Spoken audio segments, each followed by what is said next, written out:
All right, can you hear me? Video games do more harm than good. Some analysis of the topic. So first, we're talking about electronic games that centrally involve gore and killing people like first-person shooters. Do is a present tense verb, meaning we are talking about the effects of society playing violent video games in the status quo. Next is the concept of no neutrality. No action is completely neutral, as I would argue if you aren't spending your time on good, you're spending it on harm. We should utilize a calculus that considers not only gaming itself, but the time spent on it as well. Thus, in order to win, he must prove the good outweighs the harm, I must prove the harm outweighs the good. Contention 1 is a harm to health. Subpoint A is obesity. According to a 2004 study by medical doctors at the Children's Hospital of Philadelphia, every hour children play video games doubles their risk for obesity. On average, teen gamers play over 6 hours per week, and that number is increasing every year. Subpoint B is the brain. A 2017 study from the University of Montreal has found that playing violent video games harms your brain. Researchers had people play first-person shooters and found that participants who favor their brain's caudate nucleus, an area associated with the brain's reward system and habit formation, had less gray matter in their hippocampus. This applies to 85% of current gamers, researchers found. This adversely affects the hippocampus because as the amount of gray matter increases in the caudate nucleus, it decreases in the hippocampus. The hippocampus is a major part of the brain. Reduced gray matter is linked to higher risk of brain illnesses, including depression, schizophrenia, PTSD, and Alzheimer's.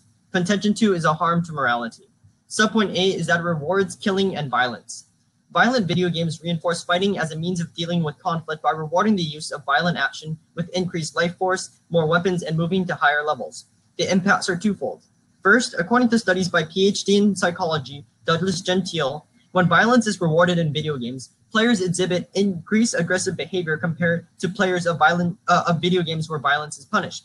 Second, even if you don't buy this increase in aggressive behavior, rewarding killing lies to the player and rewards immorality, which is worth rejecting regardless of positive benefits on face value.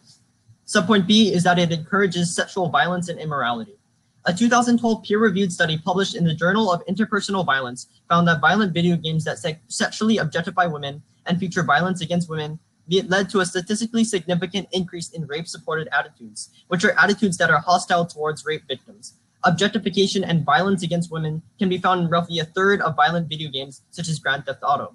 Carol Lieberman, MD, a media psychiatrist, stated the more video games a person plays that have violent sexual content, the more likely one is to become desensitized to violent sexual acts and commit them. Again, apply the same impacts I mentioned earlier. Even if you don't buy this increase in immoral behavior, rewarding this lies and rewards immorality, which is worth rejecting regardless of benefit. I'll get into my third reason in my next speech. Okay, so the first thing I'm going to say is that he talked about how good outweighs the harm versus harm outweighs the good. I would just say that if it's 50%, then you vote for the con because the burden of proof in this issue would be on my opponent. But with that being said, let's move into his point. He talked about how violent video games can cause brain issues and how it decreases part of the hippocampus. My response would be that it increases strategy at the same time. While it changes one part of your brain, the hippocampus, it also benefits the other part of your brain. It's simply about which part you're focusing on. While you focus on strategy, you might lose a little bit in terms of the other side, but it doesn't actually have a long-term effect one way or the other. Then he talked about how harmed morality, and this seems to be the crux of his case. He talked about how there was an increase in violence and that there was an increase in aggression and that some video games have an increase in sexual violence. To his sexual violence point, I have three responses. My first response is that of 1/3. His evidence said 1/3 of violent video games had that. So that's an incredibly insignificant amount. So it's not actually a reason to consider in the first place. My second response is that of movies. Even if we were talking about sexual violence, they can get that same amount of sexual violence through movies or through the internet or anywhere else. So the amount in violent video games doesn't actually increase that. And my third response is that of game versus reality.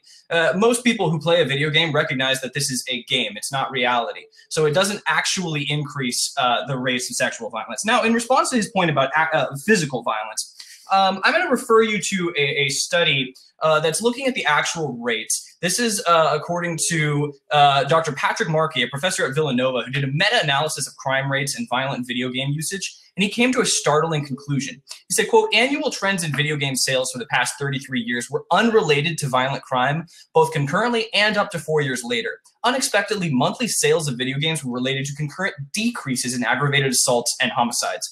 One possible explanation for this reduction in violence is that playing violent video games leads to catharsis. In other words, when people play violent video games, they're able to release their aggression into the virtual world instead of the real world. Consistent with this notion, adolescent boys tend to report feeling less angry after playing violent video games and even actively select to use this medium to control their aggression, end quote. So with that being said, I'm going to show you a video game, like a couple of graphs here. First of all, we have video game sales. These are when violent video games come out. You have like GTA or Modern Warfare, that sort of thing. If you contrast that with aggravated assaults, you actually see that where it's going up with violent video games, it's going down with aggravated assaults and or homicides. So violent video games are actually creating a catharsis for people to get out this negative energy. So I'm going to turn my opponent's entire case and say, if we're actually looking to create a safer world, we look to the con, because this is giving people an opportunity to get rid of this negative energy rather than blaming violent video games, saying they're creating things. They're not. They're actually giving people an outlet to get rid of these sorts of negative energy. And I'll get into the rest of my case later on. But first, we're focusing on violence. Okay, my third argument is the harm to productivity. Billions of hours are spent playing video games every year. That's billions of hours that could be spent on more productive things like a job, sports practice, playing an instrument, or helping around the house. Even if you don't buy any of my other arguments, you vote pro, because the billions of hours people waste in this distraction industry and spend inactive playing these addictive and violent video games outweigh any marginal benefit that I'll talk about later. But first, onto my case. First, looking at the harm to health. Again, he doesn't respond to the point about obesity, which shows that people are being inactive by engaging in violent video games. In response to my thing about gray matter and how it's decreased, he said it's increased in another sector of the brain. However, I would argue that the hippocampus is one of the most important aspects of the brain and most important functions. The caudate nucleus is related to habit forming. So I would argue that it is more important that we look to overall memory and overall long-term impacts that come from the hippocampus, which is a vital part that prevents, for instance, depression or Alzheimer's from occurring. Second, onto the harm to morality. So again, he brings up this Markey meta-analysis, which shows that it's unrelated and says that crime actually decreases when you release video games. However, first, I'd like to point out that this is a correlation and not a causation. I looked at this Markey analysis, and it shows that the times where the spikes are during summer, and when the troughs are during winter. So it could be because of many alternate factors that he's not even looking at, such as that people are more often to be out during the summer, and there's alternate causes. You can't just establish this correlation, and it's shaky right here. Again, looking at the impacts here, Gentile actually compared the analysis as to why people were more aggressive after they played video games in which violence was rewarded versus violence was punished. Again, you should extend this analysis and show that it's worth rejecting just because if it preaches an immoral action, it preaches a lie that you can be rewarded if you engage in these violent practices. Looking at my point about encouraging sexual violences, he says that it's a third. He doesn't dispute the link though. A third is still a significant portion. Second, he says movies still do this. If he says movies do it, then video games do it even more because you're engaging in this activity. Just because movies do it too doesn't mean that video games pose no harm.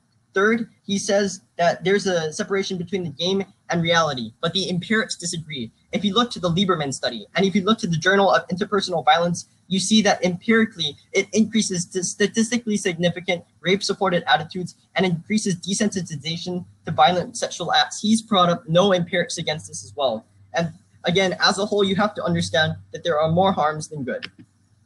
Okay, so let's talk about some of the good that actually comes with video games. I'm going to look at three specific advantages. The first is going to be that of better health. And the reason for this is that, as we talked about earlier, there is a catharsis that comes when you're able to play a violent video game. You're able to get rid of some of this stress. This leads to improved happiness. It leads to better health overall.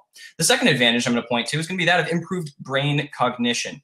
This has multiple different benefits here. And this is also a direct response to his point about the hippocampus. But let's look at the American Psychological Association, who says, quote, playing video games, including violent shooter games, may boost children's learning, health, and social skills. Such play actually may strengthen a range of cognitive skills such as spatial navigation, reasoning, memory, and perception. This is particularly true for shooter video games that are often violent. Playing shooter video games improved a player's capacity to think about objects in 3 dimensions, just as well as academic courses to enhance these same skills. The more adolescents reported playing strategic violent video games, the more they improved in problem solving and even school grades the following year, end quote. So here we see multiple different advantages in this one piece of evidence talking about the benefits you have here. It benefits your problem solving, it benefits your critical thinking, benefits your hand-eye coordination, motor skills, and then it also benefits, let's lead to my third advantage here, which is going to be that of increased socialization. A lot of people don't recognize that video games, the reason people enjoy them are because they are a social game. You're competing with people, and you're even cooperating with people. Through these multiple different benefits, we see that there are significant advantages to having the video games in and of themselves. And that's before we even factor in the fact that they're fun. Just the fun in and of themselves is a good reason to do them. He talked about billions of hours wasted. It's not wasted if you're having fun. Plus, you can cross-apply all my analysis from above with the different advantages that we have here. He talked about how I hadn't responded to obesity. That's only if you overplay a video game. We're not talking about overplaying video games. We're talking about the game in and of itself. Does it have a positive or negative effect? We've seen multiple positive effects. He responded to my point about the hippocampus. I already responded to that. We've seen evidence here of the specific actual benefits that video games have here, the violent video games have. He brought up his point about violence again. Now, I would challenge my opponent to show that there has been an increase in violence because of violent video games. In the 80s, the crime rates were significantly higher than they are now. And yet, over the last several years, violent video games have become a part of life. We've also seen evidence that when the violent video games come out, the rates of crime go down. Now, he responded that's correlation, not causation. Okay, I'm not saying that violent video games necessarily are the reason, but it certainly has not been proven. He's never shown that violent video games are actually leading to these harms. If anything, the evidence suggests the opposite, and it certainly doesn't suggest what he's saying. So when we look at the actual effects, we see that because it's creating a catharsis for people, it's benefiting them on multiple different levels. It's lowering crime, it's helping their health, and it's even helping them get better grades and a better life.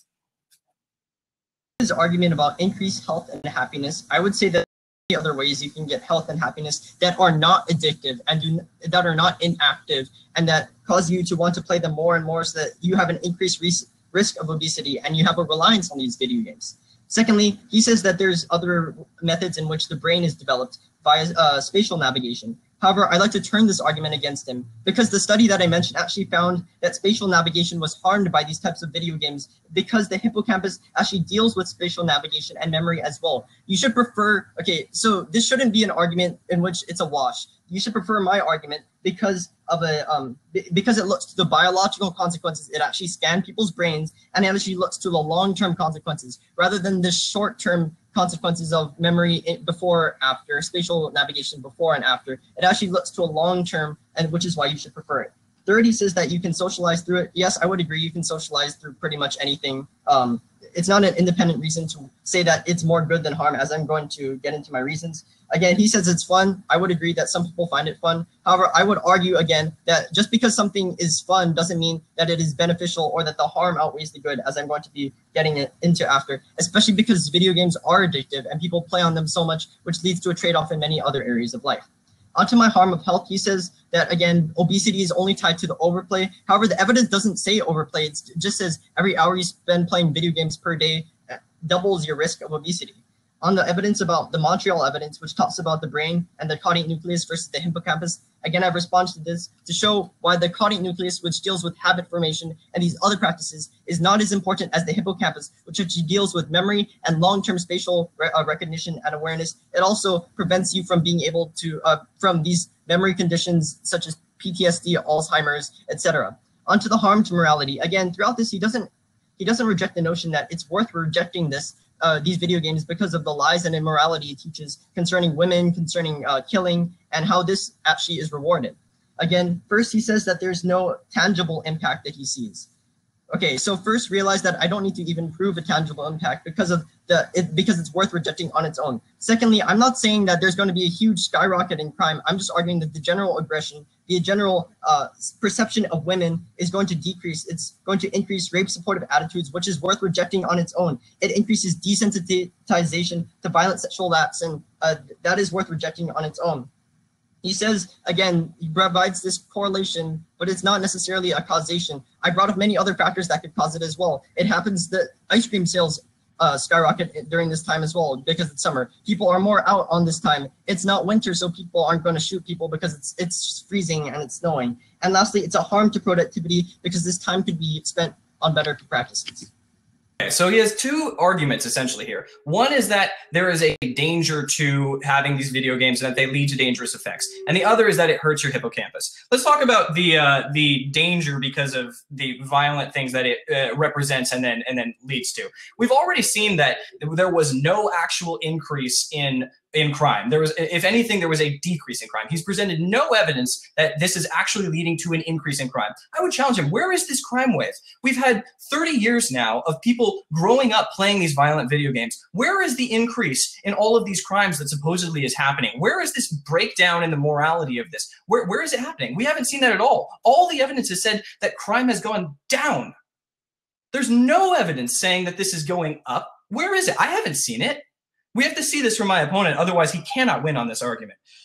In fact, and especially if you refer to the fact that we need a deeper understanding of this, the fact that the reason that people are playing these games is because it's giving them a catharsis. It's a feeling, it's a stress relief. My sister plays Overwatch every night. Why? Just because she enjoys it, and then she's able to get to bed and she has a good night's sleep. She actually is able to get out the stress because of that. It's benefiting her in that way. His second argument was that of the hippocampus. Well, we've already seen that it benefits you in other ways. Okay, so it might hurt you in a little bit. It changes your mind because you're developing it in a different way, but it benefits you in the other parts of your brain. So, I mean, this isn't a reason to prefer one way or the other. But let's look at the overall advantages that you can get here.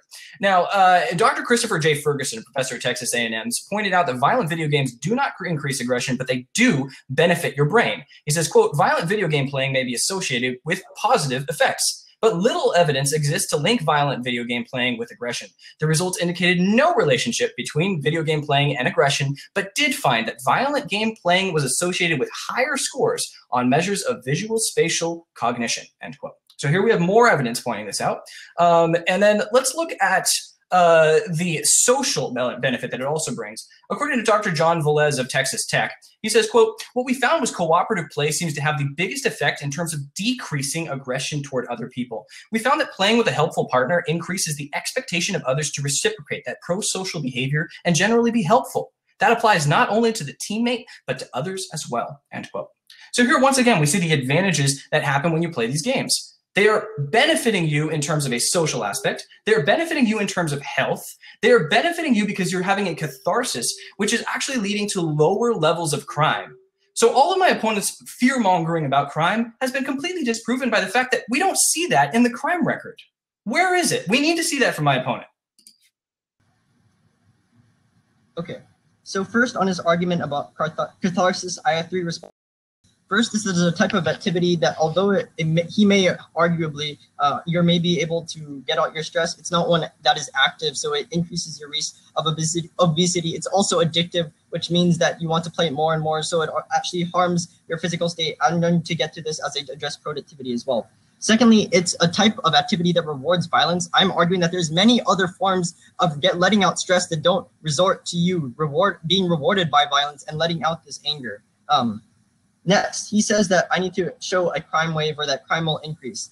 I'm arguing that there's so many other factors that come into play when you're trying to analyze whether or not crime increases or decreases, which is why I look to studies that explicitly look to video games only and show that aggression increases because of video games solely, that rape-supportive attitudes increase because of video games solely, and that increased desensitization to violent video games, violent sexual acts increases significantly because of violent video games. Again, I may not be able to show in the wide range of things that it occurs, but I'm arguing that it is a huge harm that does occur. But he's going to say that crime is decreased because of this catharsis. However, then I point to alternative causes. This is a correlation and not a causation. And additionally, you have to look that it's worth rejecting this because it promotes lies and immorality and wrong views about women. It promotes aggressive behavior as something to be rewarded. So on to his main arguments. First, he says that it increases health and happiness. He didn't address my responses that it's addictive and it creates a reliance on this, and the billions of hours that are spent on this are billions of hours that can't be spent on other more productive things. Secondly, he says that it benefits brain cognition, and this argument is a wash because one part of the brain is benefited while the other is not. I would argue that because the hippocampus actually deals with spatial recognition, memory function, whereas the caudate nucleus is focused on habit forming and reward, that it is more important. Secondly, this is specifically why it said that it harmed the brain. The doctors analyzed the two and concluded that it is beneficial to benefiting the hippocampus instead of the caudate nucleus is a better outcome and decreases your risk of Alzheimer's, PTSD, depression, schizophrenia, etc. Again, there's alternate ways you can get this brain benefits. For example, Rubik's cubing, doing puzzles, going on a hike, things like that. Third, he says that there's socialization and that people work together and this decreases aggression. First, I would argue that, again, there are many other ways to do this in which you're not outletting your violence. You're not being rewarded because of your violence. So again, in my next speech, I'm going to be recapping and comparing the impacts of both of our All right, so first of all, he talks about obesity and addiction, and he also later on talked about how there are billions of hours that you can spend on these games. My response is that of not necessary. You don't have to do that. We're not talking about the people who are overusing these games. We're asking about the games in and of themselves. Do they do more harm than good? And his only point is if you abuse them, then they could be harmful. But we're not talking about abusing them. We're talking about the game in and of itself. And the game in and of itself, assuming you don't abuse it, will have positive effects for you. He talked about how it rewards violence. No, it doesn't reward violence. It rewards video game violence. This also leads to his third response, which was there are so many other reasons that things happen and that aggression increases. Now, let me talk about this. Aggression increases. He says this as if it's such a bad thing. Why? Why is an increase in aggression so necessarily bad? It's only bad if it leads to negative consequences, which is why I'm challenging him to show that there is an increase in crime that's occurring here. Because after all, football leads to an increase in aggression. You're running up against that offensive line, that's an increase in aggression. Airsoft has an increase in aggression. These things have increases in aggression, but they aren't bad unless they were to lead to negative consequences. My opponent has never shown you the negative consequences that are happening. Actually, all the evidence to this point is showing that crime is going down, not up, down. Let's look at another study here by Dr. Christopher Ferguson of Stetson University, who said, quote, video game violence consumption was examined against youth violent rates in the previous 2 decades. Video game consumption was associated with a decline in youth violence rates. Results suggest that societal consumption of media violence is not predictive of increased societal violence rates, end quote. So here again, we see this is having a benefit. It is creating a catharsis for the people to actually get rid of some of this negative energy. If my opponent wants to talk about this negative aggression, let people have an outlet to get it out. That's what the violent video games do. Next, he talks about the hippocampus and how it benefits more areas. My response is outweighed. I mean, there are different ways to develop your brain. That's all we're talking about here. And one of the best ways to do it is to develop your brain with video games. This is why it leads to benefits to your health. It leads to a lower level of stress, and it leads to you. Researchers found that it led to better grades among children who were playing these violent video games. This is a benefit to people's health overall. And then last thing, he responds to my socialization point by saying there are other ways of doing it. Yes, but in today's world, the way that we are doing it is through video games. This is a positive source of and a way of being able to communicate with people. I would have my friends come over and we would play Call of Duty. It was fun. It's a fun thing to do. And it's the same sort of thing that you would have if you play Airsoft with someone. It's not that you're creating this negative energy and everything. It's more that you're having a competitive spirit. And we could talk about this more in the future, but we just have to look at the overall perspective here. The reason people are doing this is because they're blowing off steam. It's Okay, the first argument that we're going to look at is health. The reason why this flows pro is because his only response is that it only occurs, increase in obesity only occurs because of overplay. But that's not what my evidence says. According to the Children's Hospital of Philadelphia in 2004, which he does not respond to at all, every hour you spend per day playing video games doubles of obesity. Secondly, on the brain aspect, he says that it increases other parts of the brain. However, again, you have to prefer my analysis because one, it looks to long-term calculus that actually biologically looks at the brain, which is superior over any short-term analysis and testing. Second, you have to understand that this is because that improving your hippocampus and decreasing the amount of gray matter actually increases your risk for Alzheimer's, PTSD, depression, and other mental disorders. So again, and the impact of this is that as people are worse off because of their health, there's more money that has to be spent on these people. So it's not just a small impact, it's a large impact that has to trade off with other things as well. The second main argument is about harm to morality. Again, he doesn't respond to any of the analysis that says it's worth to reject because of the missions that it promotes or the statements it promotes that it's okay to be violent towards women. He says that there's a separation between the game and reality. However, that's not what the empirics show. That show that there's a statistically significant increase in rape supportive attitudes. There's an increased desensitization to violent sexual acts, and there's more aggression. He says that aggression isn't necessarily bad, but I argue that if you incentivize violence and say it is good to kill people on the video game screen, although yes, it is different, you're still rewarding this kind of violent mentality that isn't beneficial. He says that crime decreases. However, again, I argue that this is faulty reasoning. For example, when Justin Bieber was born, cholesterol went down. Just because you have a correlation doesn't mean there's a causation. I argue that the spike occurs in summer and the decrease occurs in winter. There are obvious other reasons, and the video games is a misguided interpretation of this data. He says, thirdly, we have to look to a harm to productivity. Again, he says that there's health that occurs, health benefits that occur. However, again, I argue that this results in an addictive reliance on these games and that this is not beneficial. He says that you can socialize this, which is true, but there are better ways of socializing without accruing these negative impacts that I'm talking about. Thirdly, you have to look to how there's a harm to productivity and how billions of hours spent on playing video games actually lead to people spending billions of hours less on getting a job, working, doing other more productive things, and that there are alternative ways to have the benefits without reinforcing this message that it is encouraged to okay to encourage sexual violence. I may not be able to provide a super big increase in crime because of violent video games, because there's so many alternate factors. But in the isolated instances that I do show, that when you compare violent video games versus no video games, you see that violence increases, that sexual behavior increases negatively. Okay, we've already seen numerous pieces of evidence talking about how it does not increase crime. It doesn't. Sure, there's a temporary increase in aggression because you're saying, oh, I'm going to kill this guy. And so there's a little bit of an increase in competitive aggression. Sure, but that isn't a bad thing in and of itself. Let's look at another piece of evidence. This is an open letter by 230 professors, criminologists, and psychologists pointing out that now that we have the data, it's time to reconsider the outdated position my opponent has that video games are harmful. They say, quote, during the video game epoch, youth violence in the United States and elsewhere has plummeted to 40-year lows, not risen as would have been expected if video games actually increased crime. This decline in societal violence is in conflict with claims that violent video games and interactive media are important health concerns. The statistical data are simply not bearing out this concern and should not be ignored, end quote. We've seen numerous pieces of evidence proving this. When my opponent talks to things about the brain, that's been disproven. We've seen advantages to it from the health. When my opponent talks about morality, talks about crime, that's been disproven. He has never been able to show you an increase in crime, never been able to show you an increase in negative effects because there isn't one. Things are being benefited by this, not harmed. Now, he talked about, his response was simply correlation does not equal causation. Sure, I'm not saying necessarily that video games equals less crime. I'm not saying that. But the evidence absolutely does not support his assertion that video games, violent video games, equals more crime. It doesn't. If anything, it equals less crime, or at least neutral on crime. But certainly there's no evidence saying that it's worse. And the last point that he has here is that it's worth rejecting because of its mission.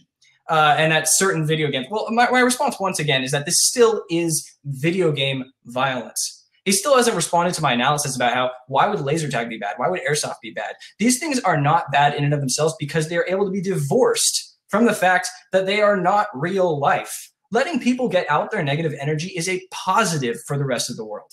So overall, it seems clear that there are numerous advantages. Look back at those advantages again. There is a social aspect to this violent gaming that is beneficial to people. There is a health benefit. He talks about the one specific part of the brain that's not benefited as much, but there's an overall health benefit. That's why the American Psychological Association said it benefits you in terms of health and even leads to better grades and a better overall success for all of you. And most importantly, it decreases the stress and tension. It benefits you as a person. So it's overall clearly more beneficial than harmful.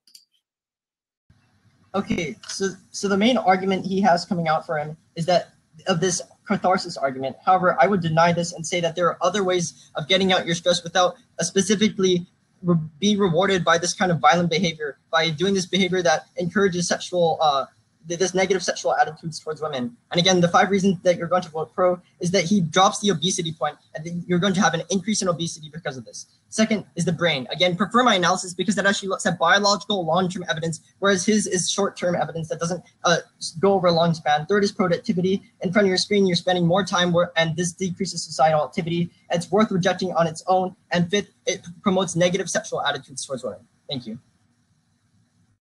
Just talk quickly about the obesity one. I didn't drop that. As I said before, his evidence says every hour doubles the risk. So my response is don't play too long. Other than that, we simply have, are they beneficial? Are they harmful? And I'm going to refer you back to the fact that he has never been able to show you any increase in crime. There hasn't been an increase in rape. There hasn't been an increase in any of these things. There's only a temporary short-term level of aggression, and the overall benefits wind up being positive.